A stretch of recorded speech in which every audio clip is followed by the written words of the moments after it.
Greetings all. Welcome to our seminar, The Creative Process of Making an Animated Movie.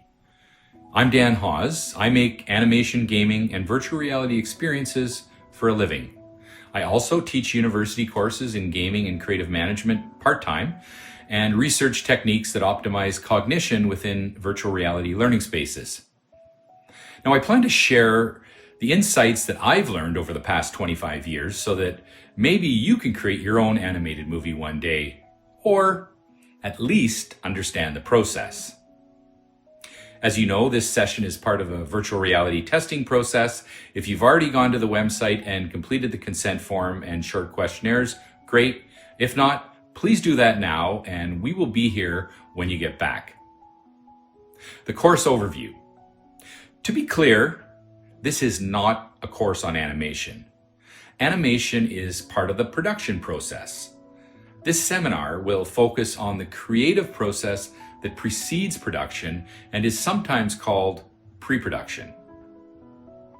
The presentation is broken into 4 sections. 1, key elements of the creative process. 2, the output of the creative process. 3, the critical questions to consider. And 4, a movie example to apply what we've learned. So, what are the key elements of the creative process? The idea, the story, the aesthetics, and the prototype. So it all starts with an idea. But how do you come up with an idea? Good question. Ideas can come from almost anywhere, but most often, original movie concepts start with imagination. It could be a world that you imagine or a certain type of character or person that intrigues you. What if toys were really alive? Toy Story. Or what if you could clone dinosaurs?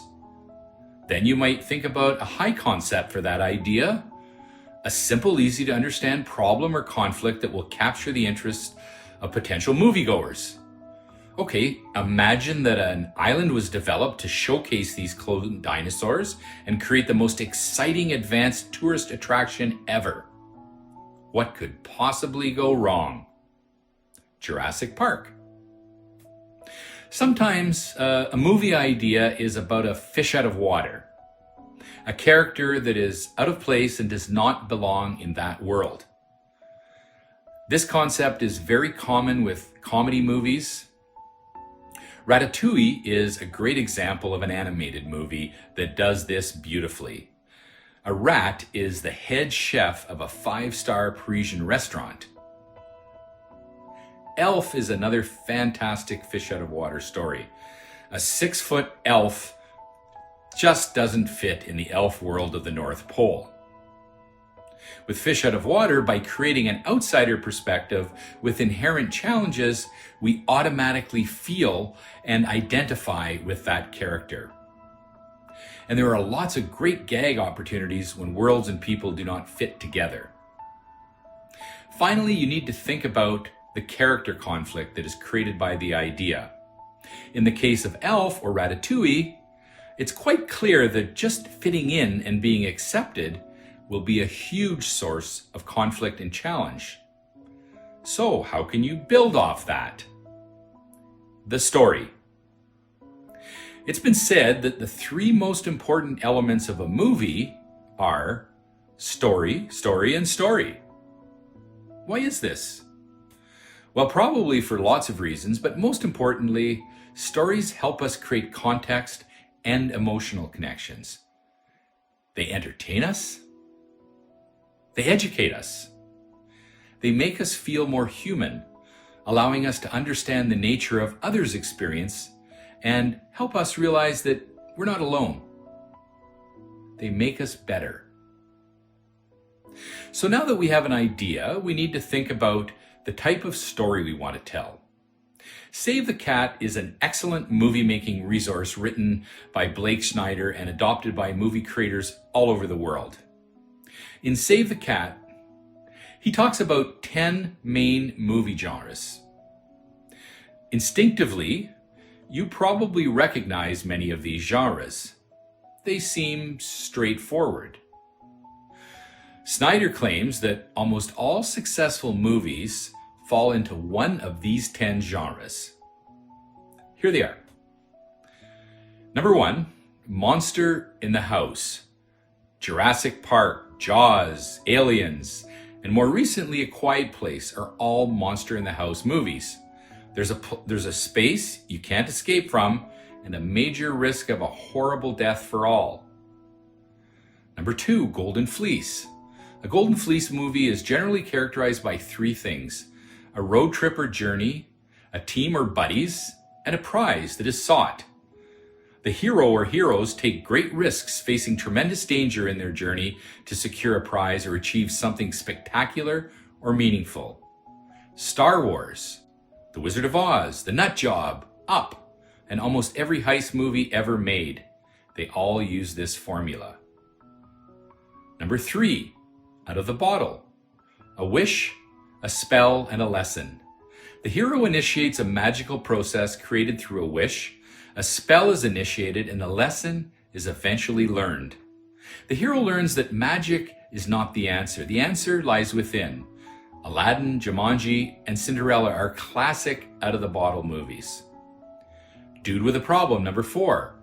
Can be of any gender. Basically, an ordinary person is thrown into extraordinary circumstances that most often involve survival or something primal. Schindler's List, The Terminator, or Titanic. Number 5, Rites of Passage. These are movies about change, self-discovery, and overcoming a major obstacle to get into the next stage of life. These movies normally involve a journey, a pain, or risk of death to slay the proverbial dragon.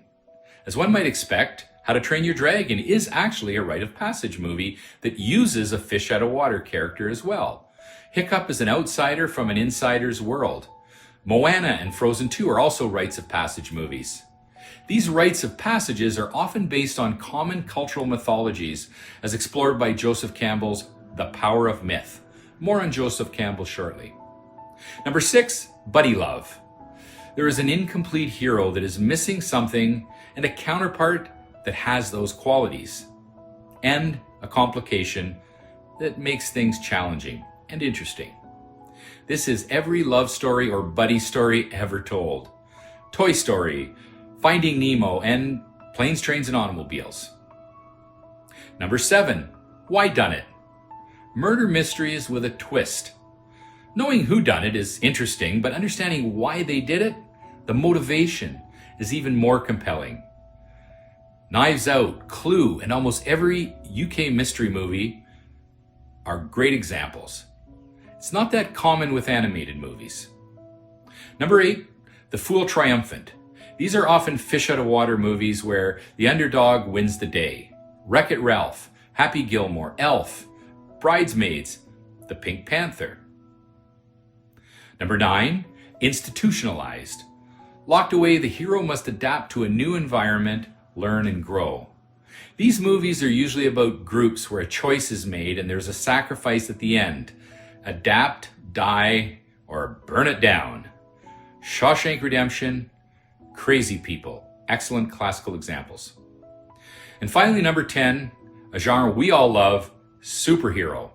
An extraordinary character in an ordinary world.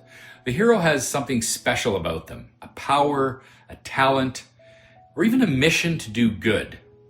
There must be a nemesis or adversary of equal or greater force, and there must be a curse or destiny on the hero that they must overcome. Examples, The Incredibles, Spider-Man, Batman, Hacksaw Ridge, the war movie, and arguably How to Train Your Dragon. So can movies be in more than one genre? In short, yes. Here's an example. I would argue that Pink Panther is both a whodunit and a fool triumphant. Let's move on to the character archetypes. Now that you know what type of story genre you want to use, you need to consider the characters. And here are some literary archetypes to consider. The lover, the romantic lead who's guided by heart. They have passion and conviction but can be naive and rational. Classic examples, Romeo and Juliet and Belle. The hero, The protagonist who rises to meet the challenge and save the day. They're courageous and perseverant and honorable, but they can be proud and overconfident at times. Luke Skywalker, Wonder Woman, Harry Potter. Number 3, the magician, a powerful figure who has harnessed the ways of the universe to achieve these goals. They have access to science and alchemy, but can become corrupt and arrogant. Darth Vader, Gandalf. Number 4, the outlaw, the rebel who won't abide by society's demands. They're independent thinkers with virtue and nothing owing. They can be involved and actually criminals. Good example, Han Solo, Star Wars. Number 5, the explorer, a character naturally driven to push the boundaries of the status quo and explore the unknown. They're curious, driven, and motivated by self-improvement, but can be restless, unreliable, and never satisfied. Odysseus, Sherlock Holmes, great examples. The sage, a wise figure with knowledge for those who inquire. The mother figure or mentor is often based on this archetype. They are wise with experience and insight, but can be extra cautious and slow to act. Athena from the Odyssey, Obi-Wan, Star Wars, and the Oracle from Matrix. Number 7, the innocent. A morally pure characters whose intentions are always good. They're moral, kind, and sincere, but can be vulnerable, naive, and lack skills. These are most kids in movies. Number 8, the creator. A motivated visionary who creates art or structures during the narrative. They have willpower, conviction, but can be single-minded at times. Zeus is a classic example in the Iliad. The ruler, number 9, a character with legal or emotional power over others. They're omnipotent with status and plenty of resources, yet they can be aloof and out of touch. Classic examples, King Lear, Cleopatra.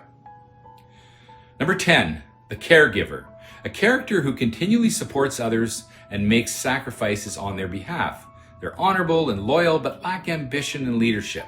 Classic example, Mary Poppins. Knower, lover. The everyman, a relatable character who feels recognizable from daily life, grounded, down to earth, relatable. They may lack power and preparedness. Classic examples, Bilbo Baggins, The Hobbit, and Winston Smith from 1984. Finally, the jester, number 12, a funny character or trickster who provides comic relief but may also speak important truths. While funny, they can be insightful and obnoxious and superficial. Frank and Estelle Costanza, Seinfeld, C-3PO from Star Trek. Now that you've gained an understanding of the character archetypes, you'll need to consider how they work with your hero to create the necessary context and conflict that all good stories require. Also bear in mind that most characters should likely adhere to one of the archetypes. While there may be other interesting mixes, these archetypes are based on a great deal of literary analysis and are far more likely to connect with audiences' innate understanding of character archetypes. The journey. So you've developed your idea and you have a sense of the characters that might be part of that story. Before you get all buttoned down, you still need to figure out the path, arc, or journey of the hero character and how it all fits together. Joseph Campbell, in his study of cultural mythologies, posits that there are certain myths and rituals that are that are very common, in fact, to most historical cultures. The hero's journey represents the common myths and rituals associated with the growth or initiation process. In this picture, the journey starts with a call to adventure, and with the help of a mentor, the hero crosses over into a new unknown world where they now must face incredible challenges and the risk of death. The death concept can be real or metaphysical, but it involves the discontinuity of something that existed before in favor of something new or reborn. So why is the concept of death so used in these mythologies? Well, as humans, we're pretty hard-headed. Somehow the risk of getting audited on your taxes, having the car keys taken away, or being grounded just doesn't seem to be enough. We learn and grow when the most is at stake, and there is no way to avoid it. Once the hero passes through the final test, there is an atonement process, and they return with the gift or elixir that makes them better in the old world. Now, the next chart depicts a bit more context of the hero's journey. The call to adventure happens within the ordinary world, and the hero will initially resist or refuse that call. They have no desire to change until something happens that forces them or motivates them to change. With the help of the mentor or sage character, the hero eventually capitulates, crossing the threshold to this unknown world. Here they face tests and enemies, they make allies and build relationships that will help them survive. This is often referred to as the supreme ordeal or initiation process. The next process is the unification or transformation process. It's really about the final battle or challenge. As the hero approaches that ordeal, they must muster all that they've learned and gained to slay that dragon or take on their big challenge. Once victorious, they get their reward. It may be the love of a prince or princess, treasures, or just a feeling of confidence and self-acceptance. Upon return, the hero must also atone for their misdeeds before they are fully accepted into the world born anew. The Lion King is an excellent example of an animated movie that elegantly deploys the hero's journey. Simba's initial call to action is when his dad rescues him from the hyenas and challenges him to grow up. But he refuses the call until the situation changes. Finally, he is disgraced and feels guilty when he realizes that he may have caused the death of his father. He leaves humiliated to the other world to grow up. When he returns for the final ordeal, he defeats the evil nemesis Scar, takes back his homeland, and restores the world to its original state. He's back in the same place that he started, but far stronger, more mature, and much wiser. Now, Joseph Campbell suggests that our lives are really a series of journeys that follow a similar pattern. That journey into the unknown could be a starting of a new business, foreign travel, pursuing a passion, furthering education, or starting a new relationship, or just choosing joy or bliss over money and security. So when the call to adventure is finally accepted, the journey and subsequent growth happens. When the call is refused, the hero, you and me, can remain stagnant and frustrated. So do keep answering that call, my fellow humans. It's what makes us better. The aesthetics. Now that we understand what the story is going to be, we need to think about the aesthetics of the world and the characters. What is the world going to look, feel, and sound like? What type of art design, lighting, and color will define your digital worlds? What types of voice actors will you use to capture those characters? How about the music and the sound effects that you will need to create the mood and help tell the story? The first prototype. This is the first time that the elements of the creative process are pulled together to get an initial sense of whether it is working at all. The first prototype combines the storyboard, timed with voices, sound, and music, edited together to tell the full story. Each scene is woven together to create the animatic as viewed here. Here's an example scene from a movie that we're currently developing. Artie, look! No, you can't make me! This has to be it, right? The works! This is it! This is where I'm gonna make it big and stand out from the crowd!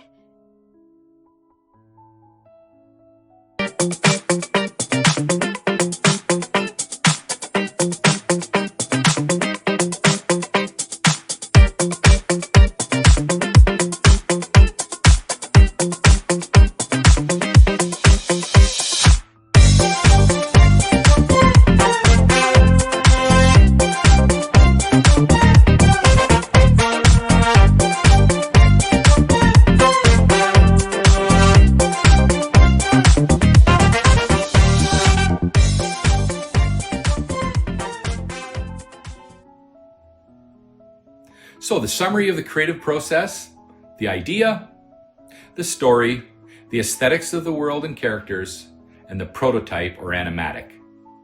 Other critical elements that you will need to consider: the movie versus TV format, who is the target audience, the ratings, and the key creative team. Who's going to do all this?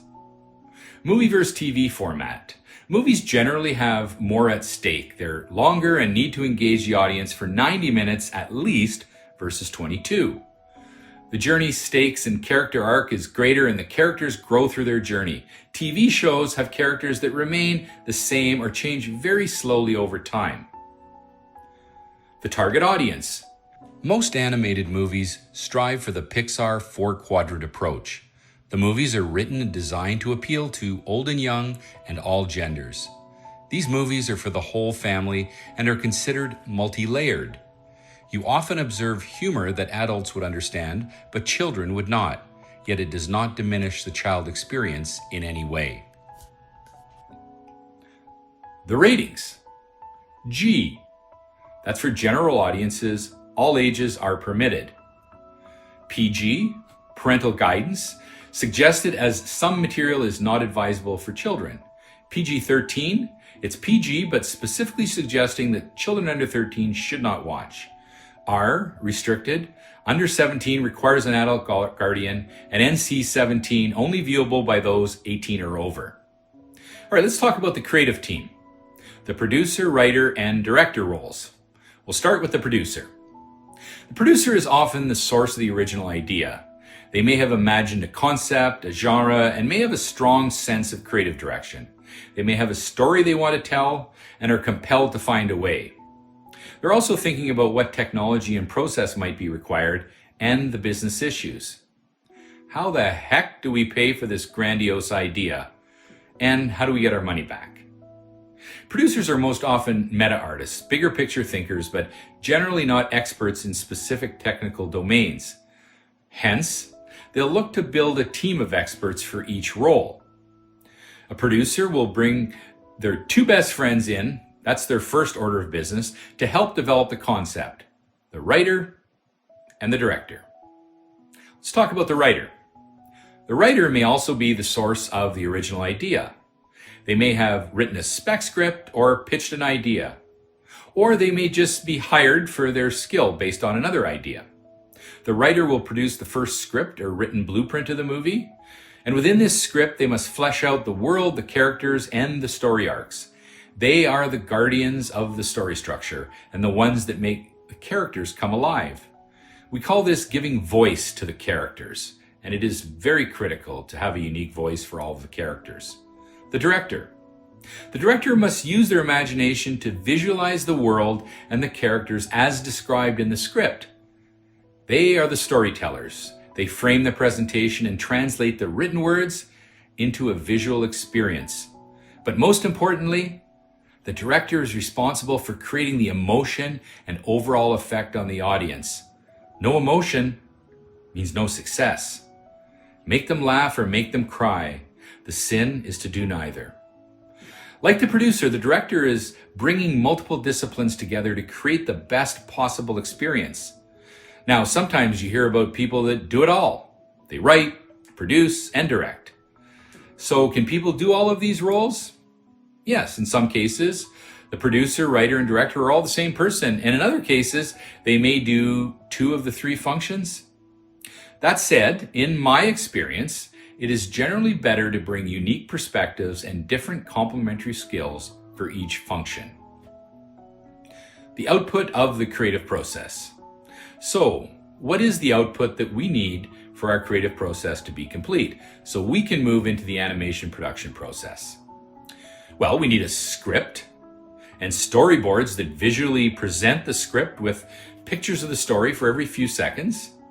Our characters and worlds must also be designed as they will be presented in the storyboards. We'll need the voices and sound effects and a score and a music track.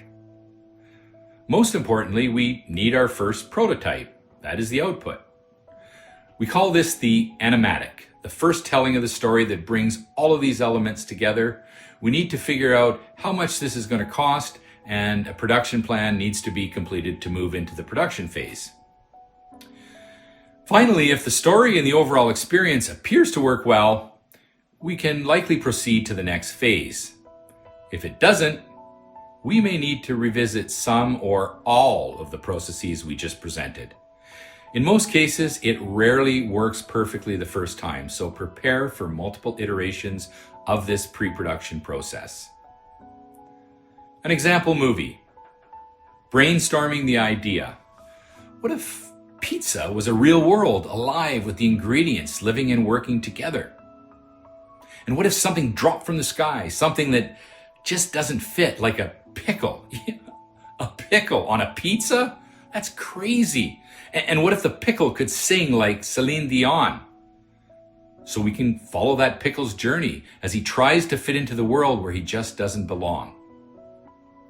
Now that you've completed the creative process and handed it over to the production experts, they're going to turn that movie into a masterpiece. So now you really need to think about how to capture the attention of the audiences, studios, or distributors that you plan to sell the idea to. This is generally done using a logline process. The logline should be simple and easy to understand. It should build on existing frames of reference. It should describe the hero with descriptive adjectives. Similarly, it should describe the villain with descriptive adjectives. And it should identify a compelling goal to be achieved, even if that goal is just to survive. Here are some example loglines. A lion cub crown prince is tricked by a treacherous uncle into thinking he caused his father's death and flees into exile and despair, only to learn in adulthood his identity and his responsibilities. To power the city, monsters must scare children so they scream. However, the children are toxic to the monsters, and after a child gets through, two monsters realize things may not be quite what they think. So now what about our pizza movie? Okay. When a fabulously talented baby pickle falls from the sky into a world or pizza, he discovers that this closed society has no place for him. To be accepted by this world meant for pepperonis, veggies, and cheese, he denies his pickleness until he realizes that he must be true to the pickle that he is or risk losing everything. Thank you.